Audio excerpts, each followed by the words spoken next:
The U.S. Census Bureau released key information this week, which will give state politicians the data that they need to draw new political maps across Georgia. CBS 46's Adam Murphy shows you what that might mean for the future of our state. You can tell by Georgia's busy roadways that our population is booming. New census data shows there are more than 10 million people in our state, up more than 1 million in the past decade, approximately a 10% increase in the past 10 years. It's data that is sure to impact the way our state is governed moving forward. We really just have a right to know. Ken Lawler is chairman of the nonpartisan group Fair Districts Georgia.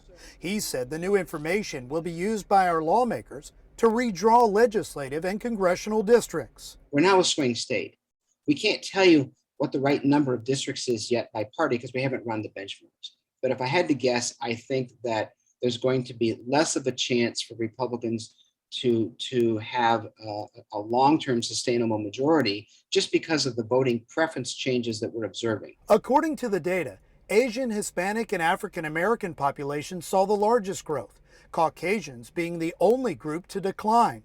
Emory University professor Tom Smith believes it will impact most politicians. Marjorie Taylor Greene's district versus somebody else's district, like Lucy McBath. I mean, the way those districts are drawn may be slightly modified due to the changes in how the population is presenting itself inside of Georgia. Redistricting hearings will be held in November, but the state legislature is yet to release any details. Lawler fears some politicians will resort to gerrymandering. So it's clear that whichever party is in charge, they get to put their thumb on the scale. They have an incentive built in to build the maps for their advantage. Now that diversity has clearly arrived in our state, it's up to all taxpayers to monitor this process and make sure those political lines are drawn fairly.